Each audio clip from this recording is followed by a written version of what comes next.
Welcome back to Ask the Educator, a podcast for all professionals involved in medical device processing and sponsored by Healthmark Industries. The education team here at Healthmark has 280 years of combined experience in areas ranging from sterile processing, endoscopy, OR, biomed, to hospital and industry leadership. Our goal is to leverage our collective experience to answer one of your questions each episode, giving you the practical tips you need to succeed in the evolving world of device processing. My name is Kevin Anderson, clinical educator here at Healthmark, and I will be your host. Let's get started. All right, welcome back, everyone, to Ask the Educator. The educator with me for this episode is Stephen Kovach. We started this podcast to have another way to interact with people throughout the industry. Since we do not record live, we thought we'd do a quick episode to answer some of the questions we have received since a couple of the episodes have come out and people have sent us things. So, Steve, let's start with the first one and see if we have time for another one. Sound good? Yes, go ahead, Kevin. I'm ready. All right, Steve. So I believe it was after our episodes on ultrasonics, we had somebody reach out and they talked to us about an IFU that they were surprised once they read it on an ultrasonic they had purchased. Didn't you hear from them directly? Yeah.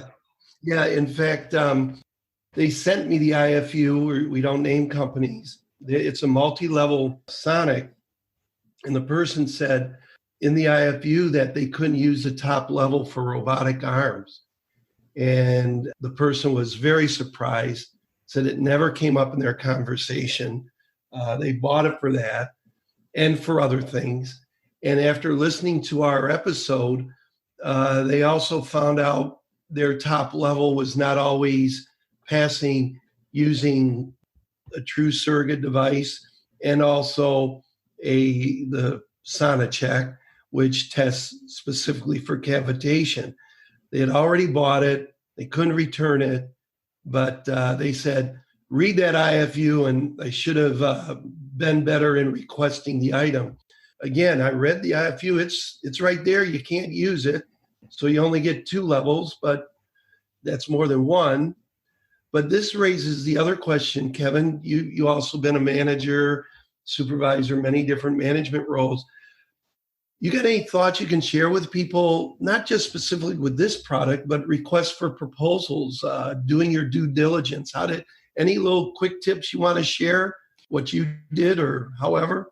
Yeah, I mean, obviously, as you go and you learn and you gain experience, your practice as a manager should change and evolve. And as you learn things like this, now you got to come up with a way to do it better when you go and you get a request for proposal from a vendor, especially when your department has been given the green light to invest perhaps over $100,000 in an ultrasonic.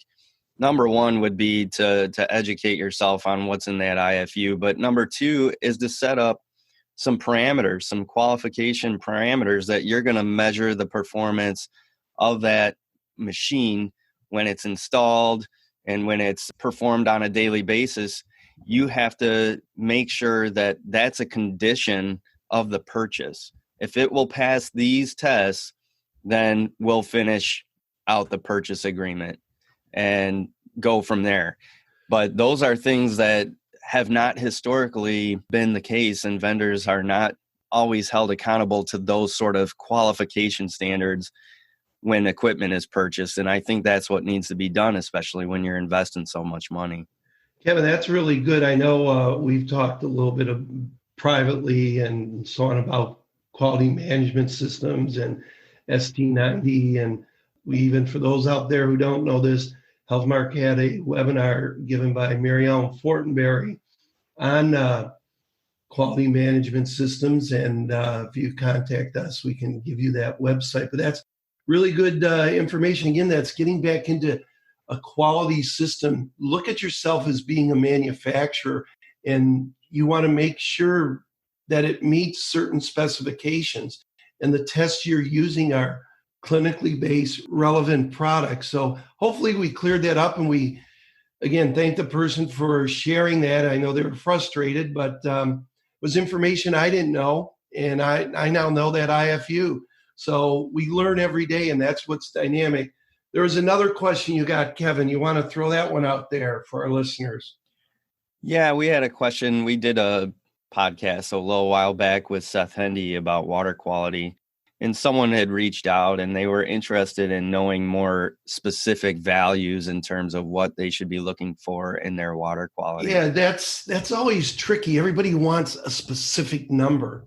But again, the document we try to get people to go to is the AMI TIR, the water quality document, where they talk about utility water and critical water and the parameters you need. I think you go to that document and you use that as you set up your department or even in an existing department. A couple things we know: piping goes all over the place. We know facilities monitor the water as it comes in every day. Know what theirs is and know what your water quality is at your tap or what's going on. They could change it, the water going different pipes, and it could change from day to day. But use that document to help get you on the right path. We also have a really nice general document about understanding water hardness, pH, and alkalinity that our director, Mary Ann Drosnock, wrote. That, again, if you contact us, we'll gladly give you a copy of that. That's real important water quality, and it is tricky. Everybody wants a specific number. Each place is unique. You got to figure it out, and you'll get some guidance looking at the TIR 30. So again, it sounds like we got listeners who are out there listening, Kevin, sending us questions. And I want to compliment you and HealthMark. I know you're getting close to your 1,000th episode download, but you weren't going to ask me this, Kevin, and you know me, I'm a chatty Cathy here. This is another form of networking. And that's what's very important is we have face one-on-one, you have the meetings you go to, the lectures, and then you get out of there and you start networking with people. We have the webinars and people type in chat. But how we're networking and is changing, and I want to take about 1 minute here.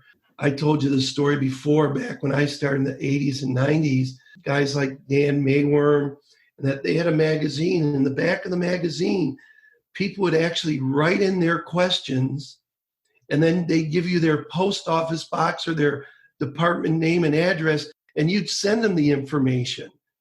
And look where we've come. We now have blogs and social media and what we're doing. And again, I want to give the guys from Beyond Clean a shout out. They have started to move and get people to understand the importance of social media. I know you're really into the social media more than that, but how we network in that is changing. And we still got to make sure whoever gives us the information is backing it up with some good facts, and it's not just some opinions. I know it was 2 questions that went on, but I wanted to thank all the people who've been out there. There's a guy, Dave Wise, in Michigan. He started the First CS blog, and we used to get on at midnight with Ray Tarasi, him, myself, Dan Mayworm, and do AOL instant messaging. So I don't know if that's the way you wanted to close the show, but we're networking and the people are contacting you, Kevin, and I'm glad that you're doing a great job with this, my friend. Thank you, Stephen. And yeah, it's been fun, and I'm glad that people are finding it useful. I love that we're getting questions from people about things and that they're sharing IFUs with us. I think that's great. You know, it's just a great practice to be in and to be reading and getting out on social media and learning constantly. You know, not everything's going to be 100% correct, but just get you thinking about the industry, about different questions that come up, and go search for your answers. Obviously, you can ask us, but there's a lot of people out there that want to help and will help you find the answers you're looking for. And when it comes to anything quality, a good idea is to always track and measure and get established baselines with anything. And then when you know that there's something wrong or somebody reports something that doesn't look quite right, at least you have a baseline to compare it to. So I think that's a great point when it comes to anything like water quality or even your ultrasonics that we touched on. Measure whether or not they're performing well every single day, and then you'll see those outliers will stick out like a sore thumb. So, but anyway. Great advice, Kevin. Yeah, thank you. Yeah, and I do want to thank you again for joining me. I want to thank our listeners. Please feel free to reach out to us. We have an email address specific for this podcast. It's called asktheeducator@hmark.com. Please send us your questions or thoughts or whatever it is that comes to mind when you listen. We love to interact with you guys, and we'll put out another show maybe like this sometime where we're just answering more questions. So thank you all for listening. Take care over the holiday weekend. All right, Kevin, you take care. Thanks for having me on. See you, buddy. Bye. Bye. All right, let's recap the show. We talked with Stephen Kovach about some of the comments and questions our listeners have shared with us. One of our listeners shared with us an IFU for a multi-level ultrasonic and how it specifically states that the top level is not to be used for robotics. This, of course, was a surprise to them, and now they are unable to use the Sonic fully as they intended. Remember, build into your purchase agreements that your new equipment must meet or exceed your qualification tests, and be specific. Don't pay for equipment that doesn't function to your expectations. We also talked about water quality and how people often want specific numbers to be prescribed.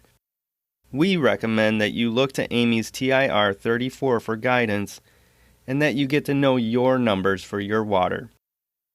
Test your water daily, weekly, or at whatever intervals and establish your baseline. Then you can make better decisions about how to enhance your water quality.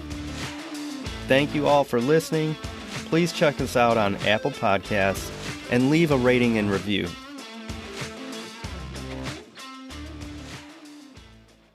All opinions expressed on this show are those of the presenters.